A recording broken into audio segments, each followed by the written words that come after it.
Hi, this is Dr. Willie Jolley, and I want to welcome you to the new and improved Willie Jolley Wealthy Ways podcast.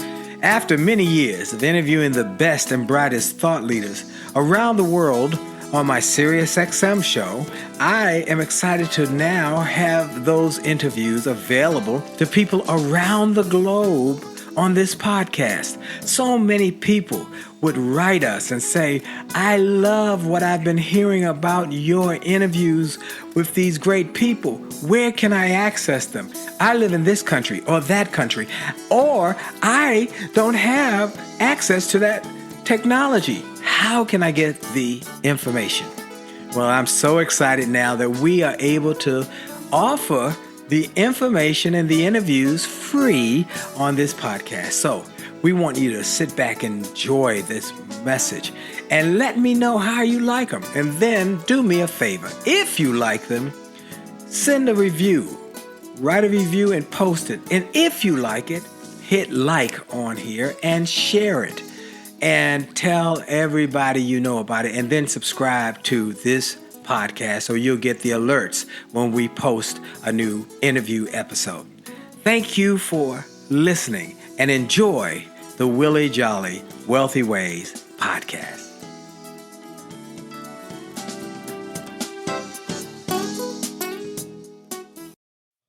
Named one of the outstanding 5 speakers in the world. Inducted into the Speaker Hall of Fame. Award-winning singer. Best-selling author. And now, here's Willie Jolley. Well, folks, it's another great day. It's a great day. Now, I'm going to ask you a question as we get started. Before we get into the show, how many of you would like to become multimillionaires and are concerned? Maybe you're older. Maybe you don't have a lot of resources. Maybe you are feeling that you don't have what it takes. Well, I'm going to share with you a system to get and go and grow your wealth no matter where you are.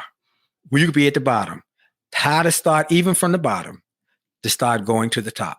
You're going to want to stay around for this show because I got the Millionaire Maker with me, one of the wealth creators who has done this over and over again. Cedric Nash, my dear friend, is my guest, and you're going to hear from the guy who has created incredible wealth for many people around the world. You're going to hear about it. Well, you know, I have only just a minute, only 60 seconds, and it forced upon me. Can't refuse it, didn't seek it, didn't choose it, but it's up to me to use it. I must suffer. If I lose it, give account if I abuse it. Just a tiny little minute, but our eternities are wrapped up in it. I'm grateful for this minute, this moment, this opportunity to be on with you, to share some ideas with you, to encourage you, to inspire you, to empower you to have greater success in every which way and to make the most of each and every minute in that effort. Now, I also want to take a moment, as you know, I start every show with that God's minute. Then I take a moment to give God some glory, to give God some praise, to thank him for life and strength and health. I am not hesitant or trepidatious in terms of letting people know that I am grateful. I am grateful for health and strength and friends and family. I'm grateful for the opportunity, but most importantly, I'm grateful for life. You know, God's gift to you is life. Your gift to God is what you do with it. So I'm encouraging you to do something extraordinary, but you got to have life to be able to do something extraordinary. That's why I take a moment to give God glory, because he's given me life, another opportunity. I woke up this morning, I did what I do every morning. I looked up and I saw the ceiling and I said, thank you. I said, thank you. God, thank you for another day. I don't take it for granted because somebody planned a whole list of things they were going to do today. They had a whole agenda, itinerary, but they didn't wake up. So when you wake up, I encourage people to take a moment to be grateful. And I thank God every day. My next thing is I want to thank you, and I want to thank each one of you for making this the #1 self-help show in the country, wealth creation show in the country. And now we're global because of you telling your friends, your family members, your coworkers, hey, you better listen to the Willie Jolley Wealthy Ways show, because he's bringing in the best and the brightest thought leaders over and over and over and over again. And so I'm thankful for that. And then I want to thank our sponsor, Truist Bank. Truist Bank is an incredible bank. You took the auspices of great thinkers and the auspices of great leaders, and you came together, one bank, BB&T, and another bank of equal bank, SunTrust. They were great banks by themselves, but they said, let's combine and create a powerful new bank with one concept: care. They said, we're going to care for people. We're going to focus on helping people. And so they did. And they are incredibly impactful with communities across America. And so I want to encourage you to go to truist.com, because when you start with care, you build a different kind of bank. Truist Bank. Well, let me tell you about my guest. This guy is incredible. That's the right word, incredible.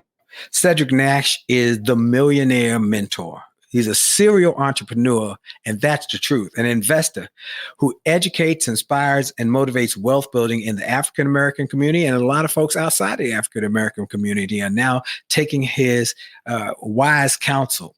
He is the founder of the Black Wealth Summit, and I was able to attend that not long ago. He's the author of the books, Why Should White Guys Have All the Wealth?, that talks about the impact of the wealth gap and how to close it, not criticizing white people, but encouraging Black people to learn. He's also author of the book, How You Can Become a Millionaire Starting from the Bottom, and the Millionaire Money Move Supplemental Investment Guide. This guy is incredible. He is the founder, owner, president, and CEO of Oakland Consulting, which he founded in 1997. He now has over 300 employees and has $900 million of revenue he's generating. He holds a BA in computer science, MBA from Pepperdine University, and he started with humble beginnings, which I'm going to let him tell you, because he really is a humble guy with very little, but he had one thing that made a difference: ambition and a desire to learn, and was a sponge. He was willing to learn from mentors, and now he mentors others. I want to introduce you to my friend, Cedric Nash. Cedric, so glad to have you on the show, man. Thank you for making time. Dr. Jolley, thank you for having me. I'm happy to be here.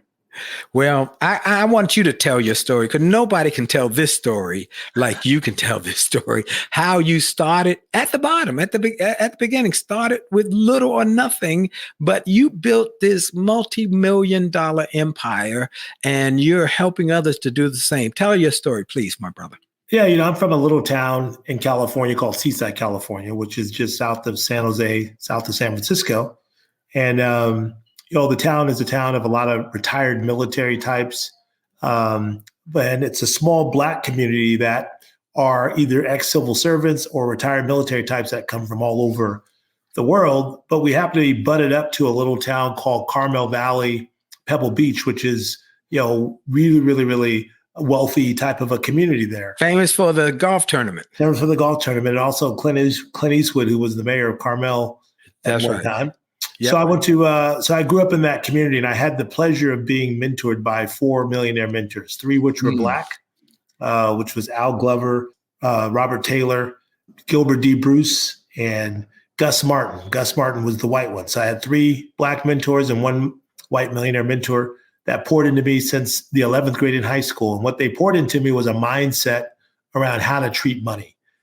These were guys who were millionaires, but they were not the flashy kind of millionaires. They were what you would call, they had big hat and a lot of cattle, as opposed to the ones with big hat and no cattle. Amen. So they were involved in real estate. They owned businesses. Mr. Glover started a bank in the area. Gus Martin was an electrical engineer. He really inspired me to be an engineer. He used to fly to Carmel to service the radio stations of a man who was worth over $100 million, John Walton. And I met him through my dad's best friend. And as a result, he really inspired me to pursue engineering. And that's kind of where my love for engineering kind of came from. But as a result of that, when I graduated from college, I was, received a $36,400 a year paycheck from the Jet Propulsion Laboratory as a software engineer.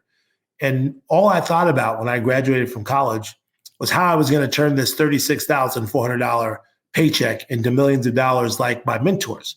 Yes. So I kind of created a plan to, kind of take a paycheck and turn it into millions. And I literally wrote a plan and actually have that piece of paper that I put a copy of it in my book, and it worked. And so it was one of my goals that when I achieved Destination Millionaire to a certain level where I can take the time and write out the process, that I would do so. And that's really what my books are about. Why Should White Guys Have All the Wealth is really about teaching African Americans how to go from paycheck to millions. And the supplemental guide is really the book that talks a lot about my investment philosophies around stocks, real estate, entrepreneurship, and private equity. Wow. Wow. Now, a couple of things I loved in your story were that when you graduated from college, you took $700 or $7,000 to put Yes. down on a condo, correct? Exactly. Yeah. Mm-hmm. And you said, you know what? All my roommates are getting apartments. I'm just going to do what my millionaire mentors have told me to do. Yes. Start small, start where I am, just get a small little piece of property. Mm-hmm. And then he said, I did that. And that was the starting point of building my foundation, because you want to build that foundation. Am I correct? That's absolutely correct. I was working as a consultant in college, found a consulting job making $25 an hour. And I saved my money in my last 2 years of college and bought my first condo right out of college. I went from my college apartment into a condominium that I own my own self. And I bought that. And it was not in the greatest neighborhood, but years later, that condominium. Yeah, you said it was right around the corner from where they accosted Rodney King. Exactly. And it was a tough area, but it was yours. It was mine, but I later sold that property for over $310,000. Wow. Yeah. And he started this building on that and building on that and building on that. Well, you've gone on to write a book that has become very popular. I am so impressed with it. And my wife, who reads all of my books, she read it and said, this is really a great book. People should read this book. She said, this is really good. Great ideas. But here's what's so important about it. Not just that a lot of Black people endorse it, but David Gardner, who is the co-founder of Motley Fool, and he's a white guy. He said, as a white guy, I strongly recommend Why Should White Guys Have All the Wealth as an inspirational and intelligent guide to help you make millionaire moves, and the kind of moves most people never learn. Cedric Nash is on fire. So take it from this white guy. This book can make you a millionaire no matter what color you are. And that's why I wanted to talk to Cedric, because he is here to encourage people, particularly people of color, that, hey, look, you've got to change your thinking, and where you are now does not determine where you could be. You just need to know that. And he said he gives some real tips which are going to go in to help you no matter what color you are, but particularly he wants African American, because the wealth gap. Tell us real quick about the wealth gap, please. Yeah, the racial wealth gap, they've been tracking that, and the racial wealth gap is real. And I think that a large part of why the gap is there is that we as African Americans, as we come up in our existence, we're not taught about wealth. We think of income and lifestyle. Right. No one teaches us about assets and liabilities, about how to get them, how to manage them, and how to make our wealth go up. And that's part of the reason why I wanted to write the book. Absolutely. One of the things we talk about in the racial wealth gap is the fact that there's such a gap in terms of net worth. And you talk about that quite a bit, net worth. And then teaching, and he makes it clear, here's some of the historical reason, but that's not what we want to dwell on. We want to dwell on where you are now. Those are done, said, in stone. Okay, that's done. What can you do with where you are now, particularly about your lifestyle? He talks about lifestyle and thinking and living below your means and being patient and creating a system. He talks about systems for creating wealth. And that's what really got me excited about this book. About one of the ones I love when he say, you got to make money, not your toy, but your tool. Come on, somebody.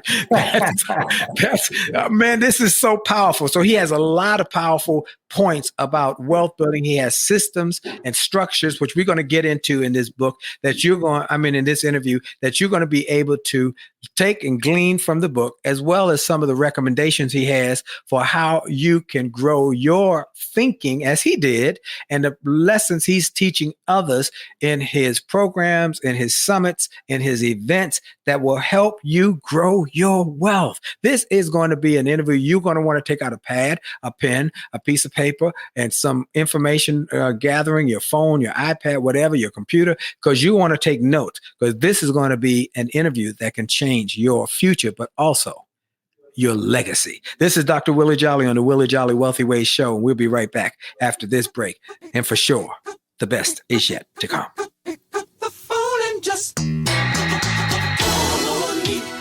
Friendship is not about being convenient. It's about being committed and consistent.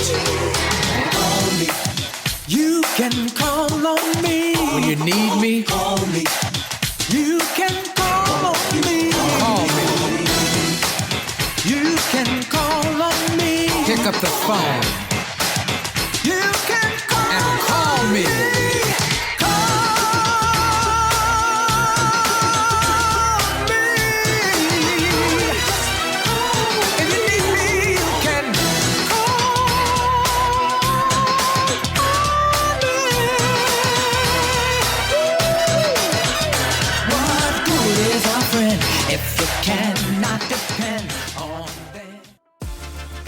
Are you ready to revolutionize your relationship with money?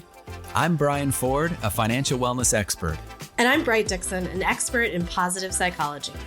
Together, we host Money and Mindset with Bright and Brian, a podcast from Truist Bank that's all about exploring the relationship between your money, your mindset, and your well-being. Find us wherever you listen to podcasts or truist.com/money and mindset podcast. This is Dr. Willie Jolley, host of the Willie Jolley Wealthy Ways Show. The smart first step to buying a home is knowing how much you can afford. A Truist mortgage professional can help you understand that in just a few minutes. Connecting with a lender first helps you to be more confident in your search. Truist offers loans that can help you become a homeowner with a low down payment. The best way to find out if you qualify for a low down payment loan is to talk with a Truist mortgage professional. Visit truist.com/mortgage. Truist.com/mortgage to see current rates, to get a sample mortgage payment using their calculator, and find resources to help you buy a home. Talk to a Truist mortgage professional about your loan options. Having that relationship in place can help you find the best financing options available to you. Truist Bank is an equal housing lender. When you start with care, you get a different kind of bank. Truist Bank.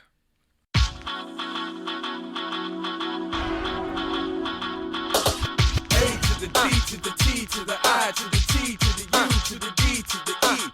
A to the D to the T to the I to the T to the U to the D to the E. It's about your attitude. It's about your attitude. It's about your attitude. It's all about your attitude. It's about your attitude.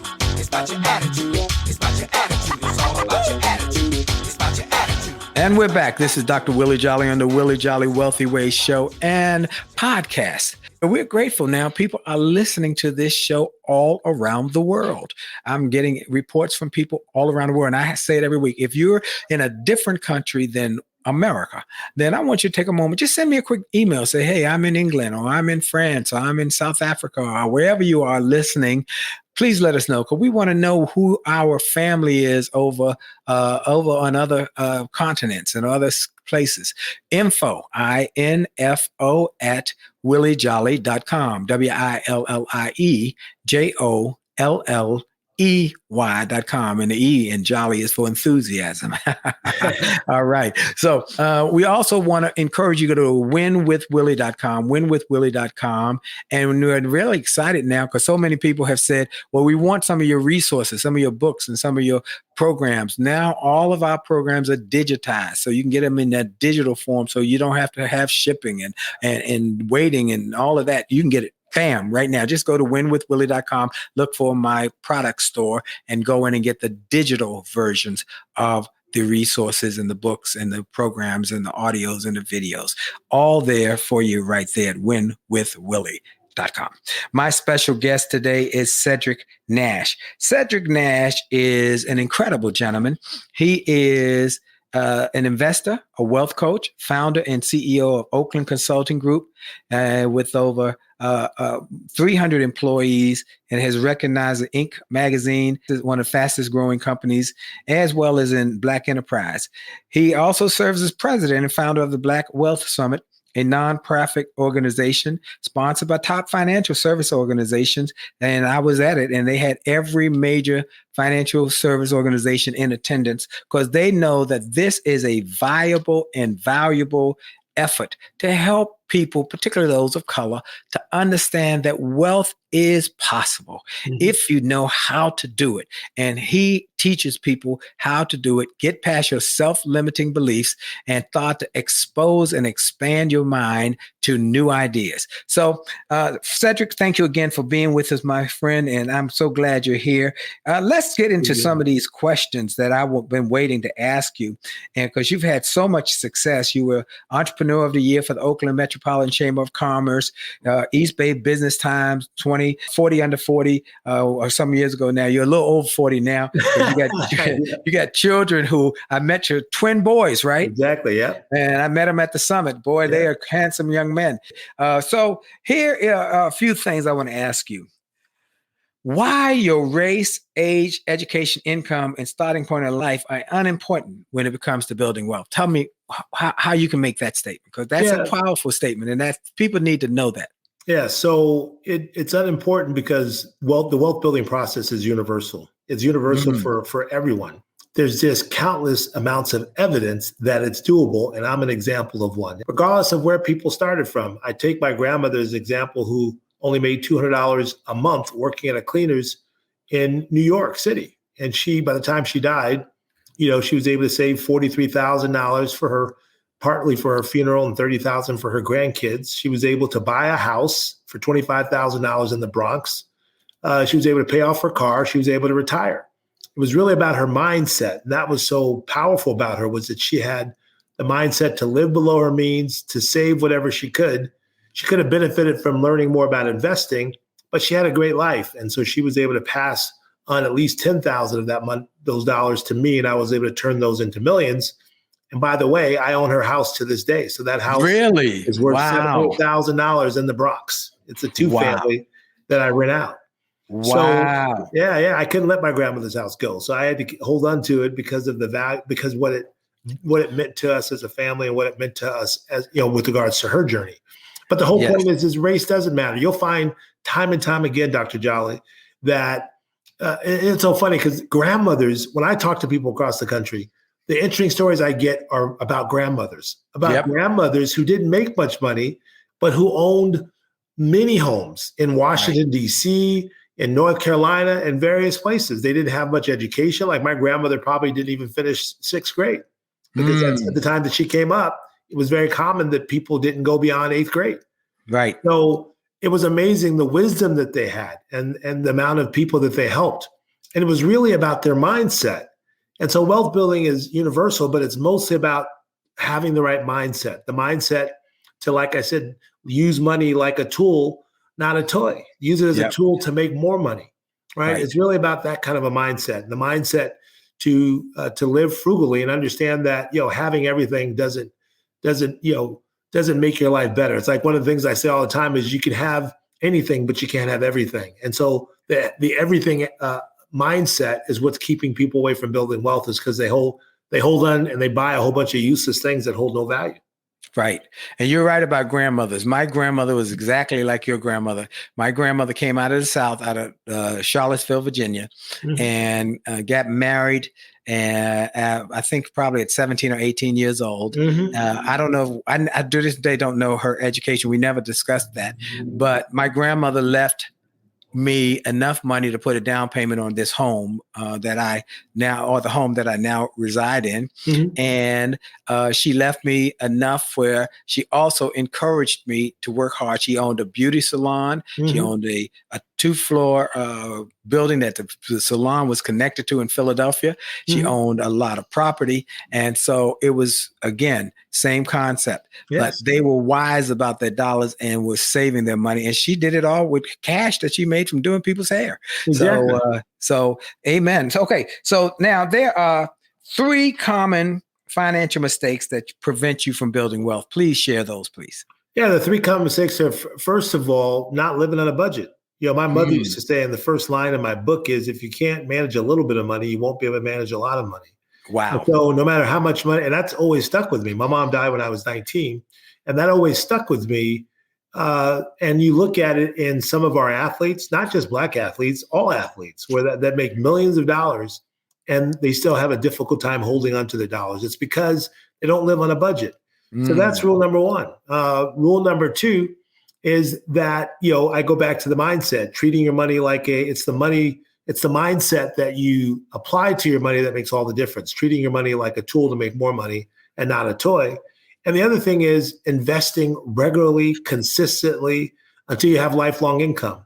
A lot of the times that we in our community, we lack financial success, not because of what we do. It's because we don't hang in there long enough. We're not patient long enough. We automatically think, our mindset has us thinking that it should happen faster because we see somebody looking like they're getting rich faster than we are. Well, the reality is, and I say this all the time, is becoming a millionaire isn't hard. It's just slow. You have to be patient. Right. So you have to be patient because it takes time for your mindset to shift. It takes time for you to build up capital. It takes time for the market to go through its cycles from a bear market to a bull market. Right? It takes time. And so you should be looking at your wealth building time frame in terms of 7 to 10 years, not 6 months to 1 year or to 2 years. And so often we start investing and we don't see any results and we start changing our game plan. And that's the reason why people don't have investment success. You're absolutely right. I had a family member one time who got into a direct sales organization. And she was working and she got her first check and it was like $12 and she got mad and gave up. And her cousin did the same thing, worked hard, got her first check. It was $10, but she kept working and kept working. She didn't give up. And the cousin went on to make millions in that company and invested. And so it's like the old pump handle. Where if you come from the country, you would know this as a pump handle, and you pump and pump and pump and pump and pump and pump and pump, and you put a little water in. They call that priming that pump and get a little water in there. But it's just a few drops. And when the starts coming out, it comes out in little dribbles. It comes out in little drops. But if you keep pumping, then it goes from a little dribble to a little stream. And then it goes into a full stream of water. But you got to keep pumping. You can't give up with the first results. And the same with investing. It's slow. It'll take time. You keep pumping, keep investing, dollar cost averaging, things like that. And you just keep going and you don't stop. And you don't look at it and say, oh, I didn't make no money today, I'm giving up. No, that's not okay. So those are three. Go over those one more time. So make sure. It's basically it's not living on a budget. Not living within your means. The other one is basically not treating your money like a tool, treating it more like a toy. And so just the wrong mindset. And the third thing is investing consistently over long periods of time. I just want to add to that is a lot of times our perspective about and our understanding about what we're doing with wealth is unclear. That's another reason why I wrote the book, so that people have a framework or have a blueprint. It's like, why am I investing? I'm not investing just to make enough money to buy a Gucci belt or to go on vacation. No, I'm investing for lifelong income. I'm building up what I call a freedom fund that is designed to generate income through either dividends or through appreciation, that I can live off that income and then pass it on to the next generation that they can live off on it and build upon it as well. That's the model that we have. We're not building it up. So a lot of times people are really vague. They start putting money in it. They start making some money and they decide to spend it because they don't have a very clear objective or perspective about what they're trying to do with money overall. And that's what I wanted to do with the book. Well, you have done that. And we're going to talk about, he gives what are called the 4% rule on how you get into that freedom fund and how you have to think about it. We're going to come back after our break and talk about a number of those points. And this what I like about it. It's simple. It's not a heavy duty, high end. You got to crush your mind. You have to have a PhD to read it. No, he wrote this book for the common person, Black, white, Asian, Hispanic, Latino, whatever color you come in, but he had a focus on trying to close this wealth gap. And that's why he has made that a priority as well as the things that he's doing. We're going to come back after station identification with more from my friend, Cedric Nash. Stay tuned. We'll be right back. Hi, this is Dr. Willie Jolley, and I got an email from a gentleman in Australia who shared how he had been struggling in his business, and he bought some of my books and audios, and how it had a profound impact on his business, and he went from worst to first in his company. I shared with him how much I appreciated his note, but I told him those books, those audios, those videos were not just something that I just thought up one day and started to write. They were born out of my experiences, out of the challenges of overcoming the problems and the difficulties and how I was able to do it. And I shared with him that others have sent similar messages and that these resources work. I want to encourage you and invite you to go to my store. Go to wjspeaks.com/shop. wjspeaks.com/shop. Get some of the books. It only takes a minute to change your life. Or a setback is a setup for a comeback. Or turn setbacks into greenbacks. Or chicken soup for the soul. Or an attitude of excellence. Or the book I wrote with my wife after 34 years of being married and not having an argument in over 30 years. We wrote a book called Make Love, Make Money, Make It Last. And now it is saving marriages all over the globe. Go to the store. Get some of the audios, the videos, the books, the resources to help you have greater personal and professional success. This is Dr. Willie Jolley. Make this a great day on purpose.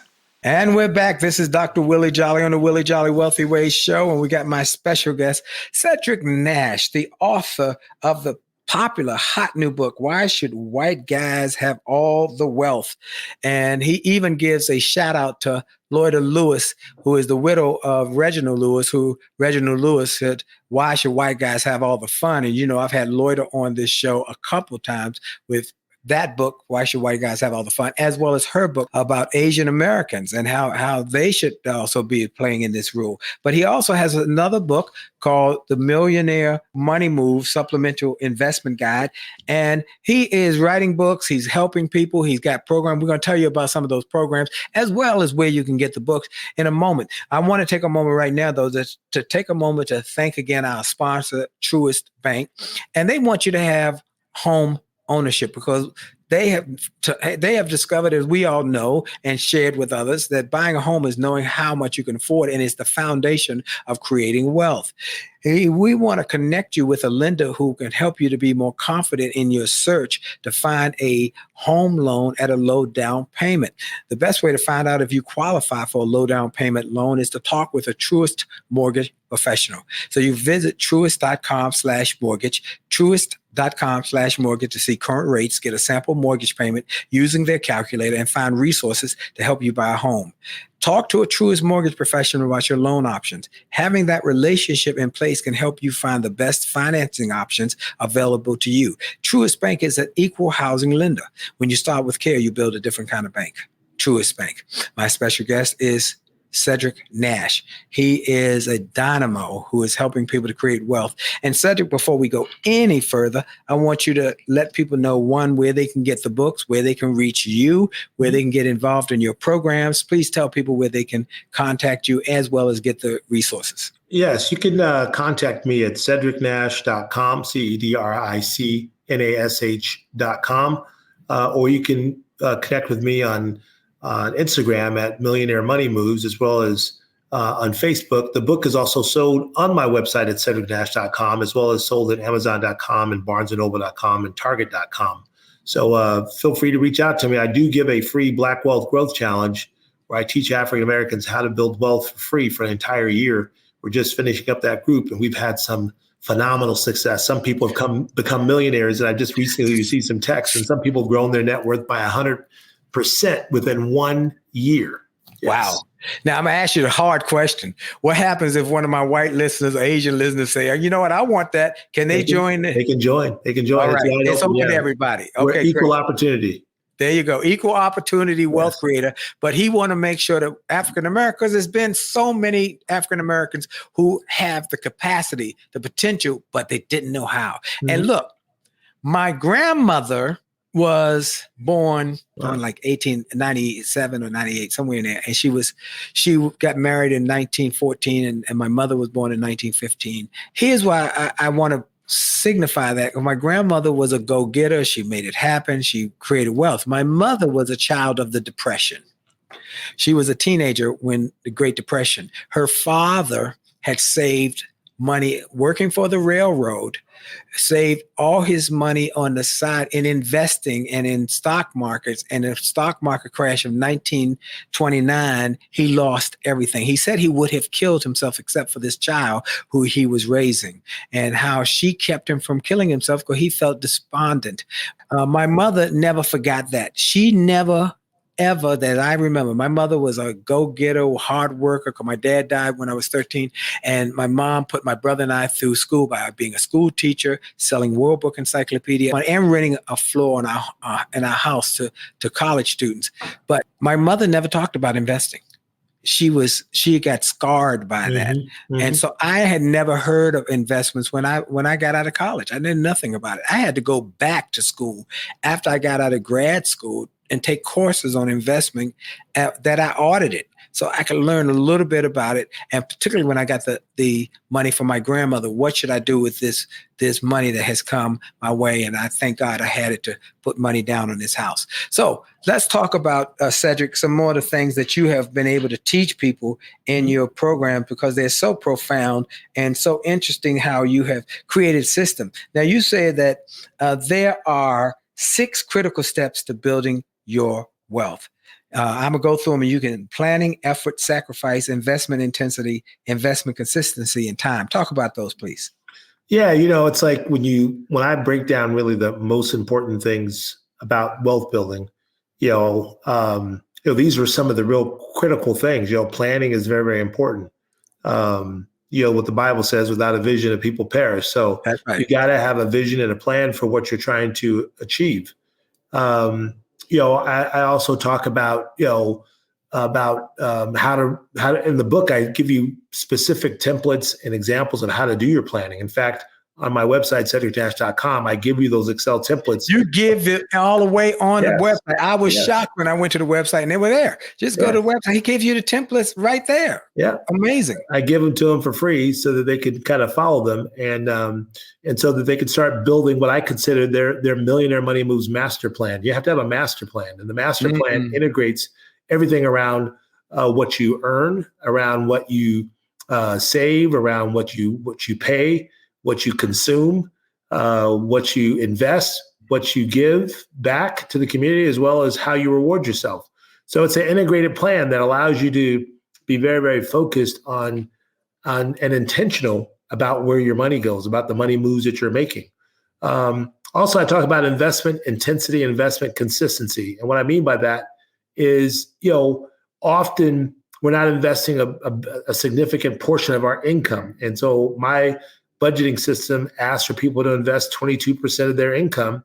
And I give them an investment ladder to give them a blueprint of where to invest as those investments build up. And a lot of people say, well, 22% sounds very, very aggressive when I'm living paycheck to paycheck. And I understand that. And that's why I give people tools on how to increase their earning, either from their main hustle, their main job, their side hustle, from any side work, so that eventually their investment hustle, which is the dividends and the returns from the investment, can do all the work of earning income from them. And that's really what the game is. And then the other part I talk about is investment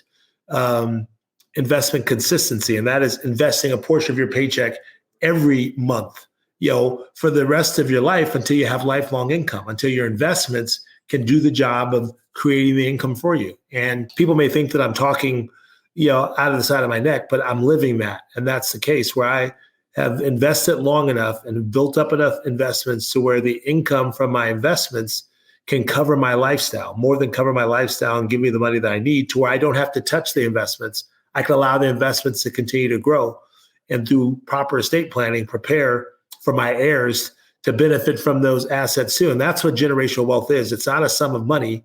It's really about the education and teaching and passing down efficiently your assets so the next generation can benefit.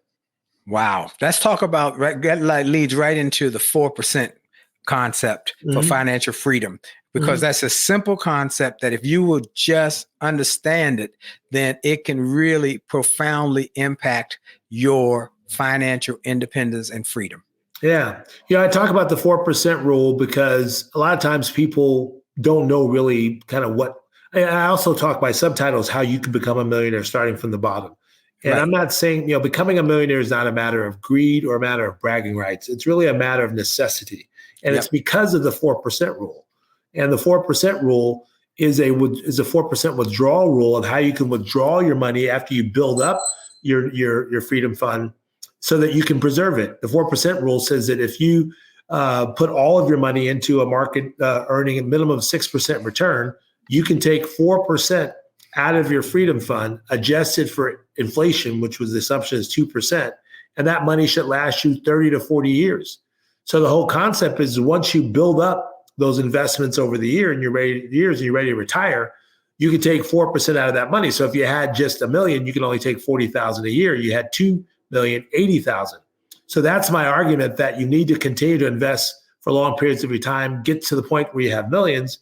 Now you can take out enough money that could be significant. Now that money is less critical, or the amount is less critical if you have a pension or you have Social Security or you have other forms of income like rental income coming in. You need less. But I was just trying to give people a guideline of what to do with their money and to what level they need to get to in order to kind of retire and have the kind of life they dream of. And that means that you got to have a number. You got to know the end in mind. And you talk about the end in mind. And I often tell people, do you know your number? Do you have your own number in your head? I got a number in my head. I got to hit this number in order to have the kind of lifestyle to keep me and my wife and my children going, and to be able to leave a legacy. And we want to create real generational wealth, not false, because a lot of false generational wealth is talked about. We're going to get generational wealth. We're going to get generational wealth. And they really don't know what that means. They really don't. Generational wealth is not you leaving somebody $10,000 and saying, okay, or leaving somebody, well, we hope they leave a will and not a bill, but more than that, tell us real quick what you consider generational wealth. Yeah, well, I consider generational wealth two things: enough income to last, enough assets or enough wealth to last one generation and pass to the next generation. But it's also the education and the mindset to teach that next generation how to grow it, how to preserve it, and how to build upon it. That's the important step. I mean, if you look back in history, the Rockefellers their wealth has lasted longer than any family in history. It's lasted any longer, over 5 to 7 generations, which is a generation is 25 years. Right? Their money has lasted. And so if you go back and look at what was the key principles to them expending that money, it was really about the principles and the values that they instilled within each generation of the family intentionally. Yes. Intentionally to, number one, be a family of service, because that's what John Rockefeller was about. He was a Christian man. He was about giving back. So giving back was important, but also instilling certain values to where they look at too much is given, much is expected. And the fact that the family kept those values moving forward. So of all the families, the Carnegies, all of them, the Rockefeller family, have preserved their wealth a lot longer than all of them. That's exactly right. And that's what we want people to understand, how important it is to have a plan and generational wealth where you can really start to see it but beyond the second generation, beyond the third generation, that is impacting. And, the Japanese have a system where they set a goal 100 years out. Here's a 100-year goal. And my wife and I, what we did 2 Christmases ago was create a trust, which is a 100-year trust. And we plan, okay, we're going to keep putting money in this trust. So 100 years from now, some child will be able to go to college because we set it up now for them there. We won't get to see it, but I read somewhere the great ones always are willing to plant seeds of trees that take 80 years to grow when they're 88 years old. They'll never sit under it, but they know why it's worth it. We're going to take a quick break. We'll be right back after this break, and we got more with Cedric Nash. This is Dr. Willie Jolley on the Willie Jolley Wealthy Ways Show, and for sure, the best is yet to come. We'll be right back.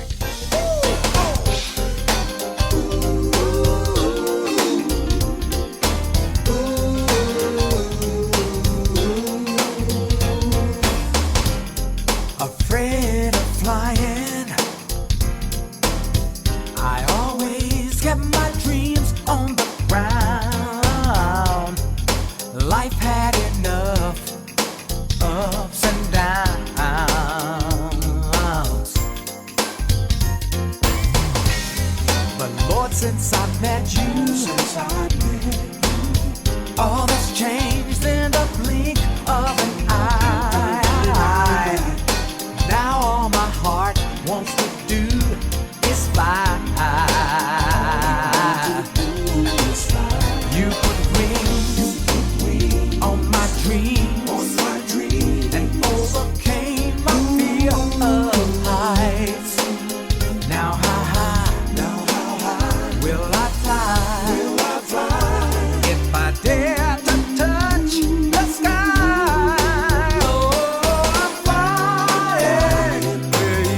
Hi, this is Dr. Willie Jolley, and people often ask, how did I go from a broke, busted nightclub singer to become a best-selling author and to be voted one of the outstanding 5 speakers in the world by the 175,000 members of Toastmasters International? The answer is that I decided to invest and change my thinking, invest in my mindset, and decided to change my inputs because inputs determine outputs. I heard about a seminar years ago when I was just getting started. I was making about $100 a speech. And I heard this seminar that was creating millionaires, and it cost $10,000, but the guy was getting results. I didn't have that kind of money, but I decided to borrow it because I learned that there's a price for success, the price of college, the price of going to school, the price of education. And there's a price for success, and then there's a cost for not paying the price, the cost of staying the same. And that cost is greater than the price. It's too expensive. And so I went and it changed my life. And I came back and quickly made $100,000. I heard a similar story from Dr. Dave Martin, how he went to a success rally, heard a speaker who inspired him. He and his friend said, wow, that's changed my life. The speaker had a package of materials to help build wealth. The package cost $1,500. And that was all the money Dr. Dave had to his name. Dr. Dave's friend asked, do you think this stuff is worth it? Dr. Dave thought for a moment. He said, I don't know. I don't know if it's worth it. But I do know that I'm worth it. I'm worth it. He invested that money in that package and used the materials to grow his thinking. He grew his mindset. He shared how that $1,500 investment has gone on to generate millions in revenues. He's a multimillionaire. And he has homes now in Arizona and Florida. I want to say to you, it's time to invest in you. I want to give you some materials that will help you, grow your mindset, grow your future, grow your finances. Go to wjspeaks.com/billionaire. wjspeaks.com/billionaire to get some materials that will inspire your success and help you find that there's a price for success, but there's a cost for not paying the price. And the cost is always greater than the price. Go to wjspeaks.com/billionaire and get the bag, the box, or any of the materials there and keep growing your wealth. And remember, as a man thinketh, so as he is, and your best is yet to come.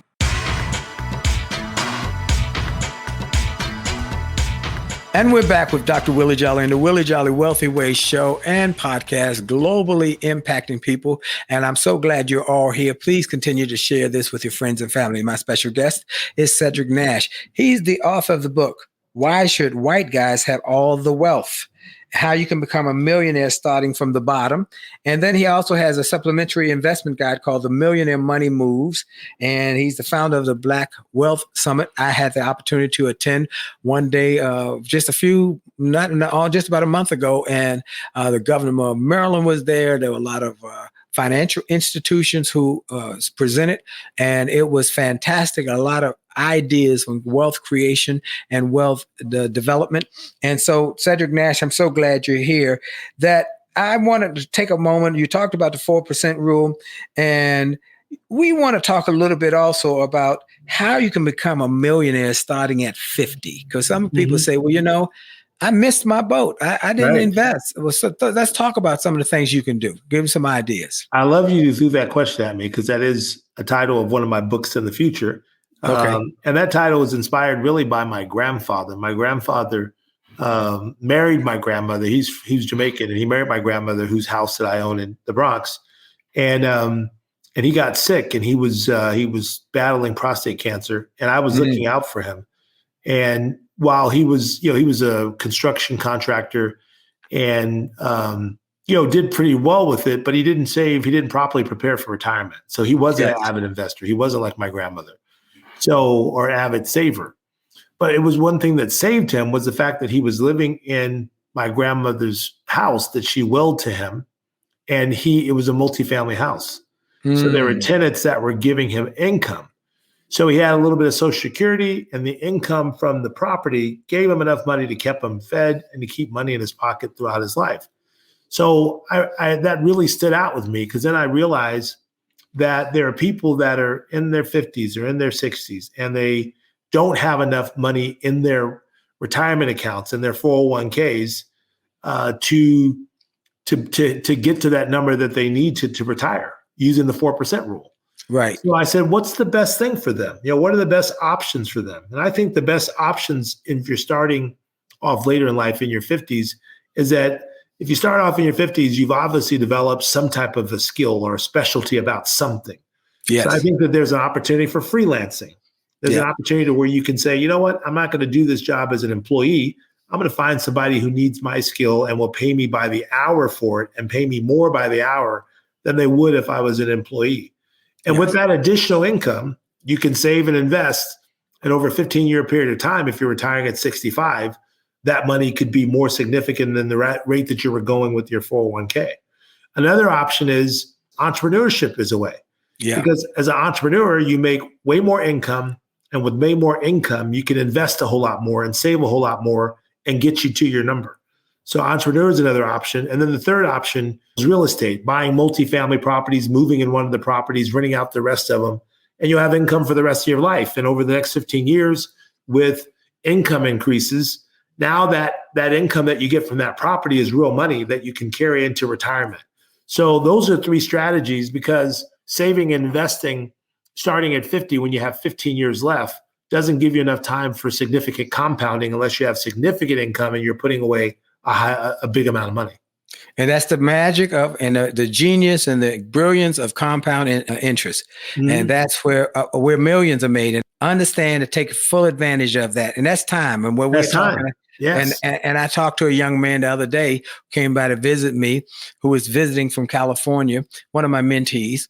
And he said, well, what should I be doing? He's just about 30. I said, start planning for retirement now. He said, what? I said, start planning for retirement now. And his wife, she has a 401k. I said, max it out and make the most, because it'll get there and you'll be glad you took that advice. Start getting a mindset, read the book, start studying wealth creation.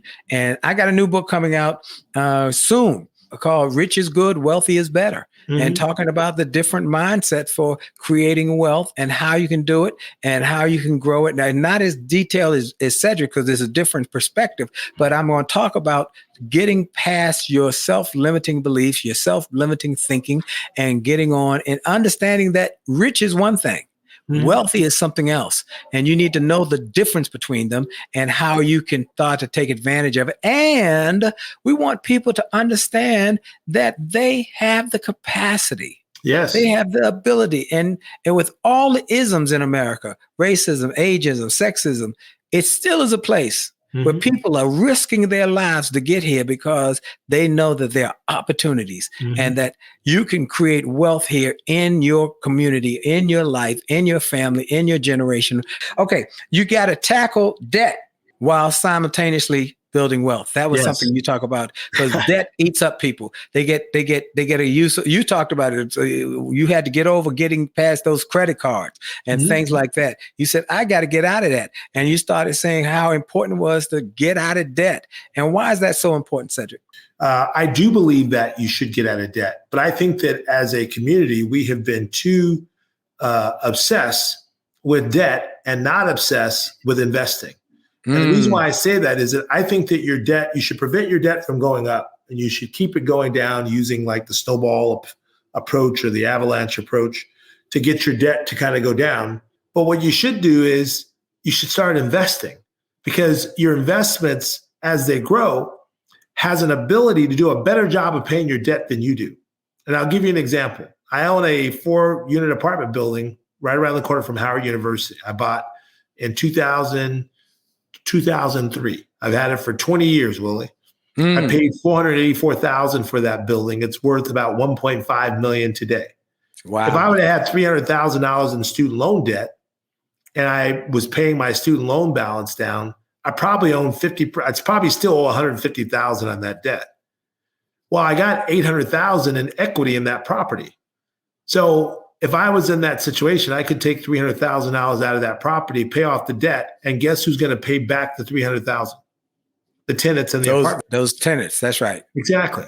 So the whole point is that assets have ability to grow over time, and they grow faster than you can pay down debt. My whole philosophy is that we should pay down our debt and keep our debt to a minimum, but we can't do that at the expense of foregoing investing, because investing is a long-term game. And there's a difference between good debt and bad debt, right? So bad debt is debt associated with things that hold no value, like furniture debt or debt associated with cars or debt associated with shopping and travel. That's bad debt and eating out. Good debt is debt associated to assets that appreciate and generate income. So if I have debt associated with an apartment building or a house or something that I can rent out and it pays for itself and gives me more income, that's good debt. Because we want to get as much good debt as we can and stay out of bad debt. Okay, one more thing I want to ask you, because you just said it, Howard University. Let's say you came to DC for another event that you were speaking at. I took you to lunch and we went over to Howard University. Tell me a couple of your guidance that you would tell a business class of business students who want to be successful. Here's some of your guidance. Okay, you gotta, number one, is you gotta start investing day one from your first paycheck and never stop, and then increase the amount that you invest as you increase your earnings. You have to do that. You gotta, number two, open up a 401k. And if your company matches, take advantage of those matches because you're leaving free money on the table. Gotta number three is that when you first come out, your first piece of property should be a duplex, a fourplex, or a threeplex, and rent out every possible room, even the room in the apartment that you're in, to where you are living rent free. Because the value of that apartment building or that multifamily is going to appreciate a lot more than if you were to buy a single family condo like I did. And gotta number four, be careful who you hang out with. If you want to soar like eagles, you can't hang out with turkeys. Show me your friends, I'll show you your future.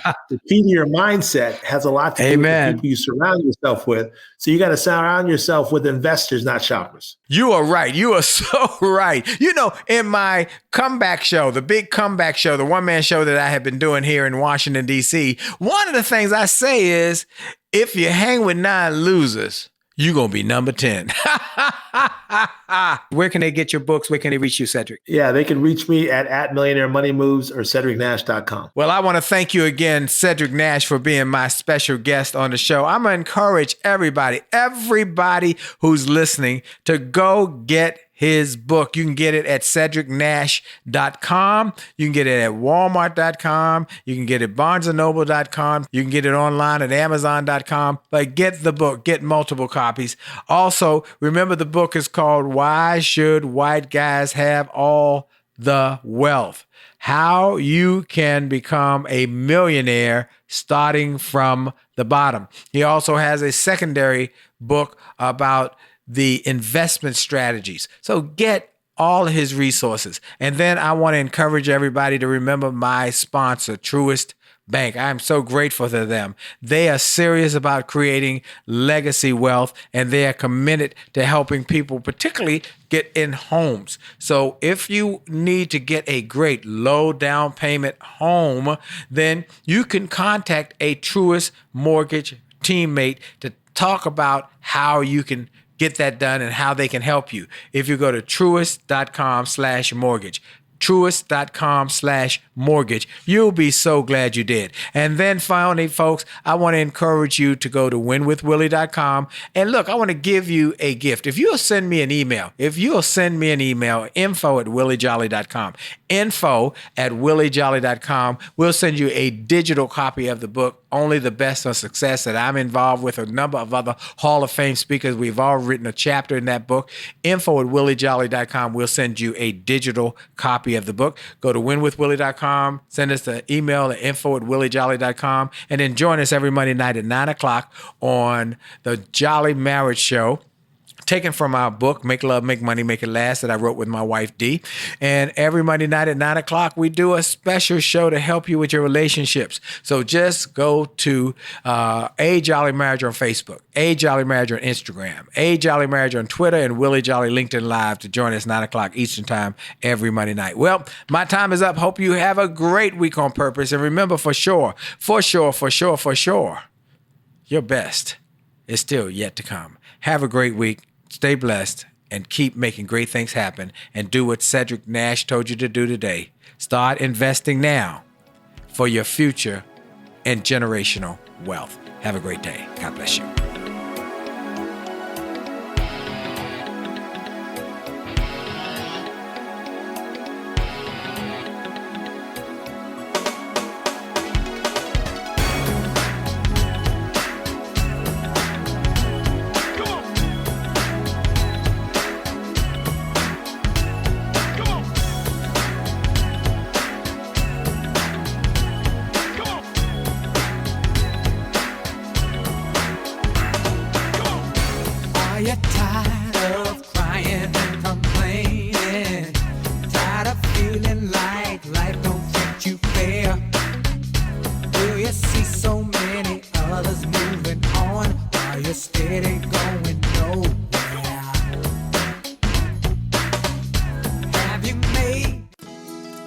Well, I hope you enjoyed this podcast episode, and I hope you got something of great value. And I hope that you were inspired, you were motivated, you were empowered, and you were encouraged to live your best life. I hope this information and this inspiration will help you to do more, be more, and to achieve more. That's the goal why I started this program, and I hope it helped you in a mighty way. Now, I ask you to make sure and that you take full advantage of all the resources that came through this program. I hope you go to wjspeaks.com/gift and get some of the free resources that we have there for you. I hope you go to wjspeaks.com/shop to get some of the books that we have created, that we've labored over to make sure that they will deliver a powerful message to you. I hope you go to williejolly.com/billionaire, williejolly.com/billionaire, or wjspeaks.com/billionaire to get the box that it will inspire your whole family, or get the bag of books. Make this a great day, a great week, a great month. And remember, it is true that you are blessed and all things are possible for them that believe. So make the most of the belief that you have now in your future. This is Dr. Willie Jolley. Have a great day.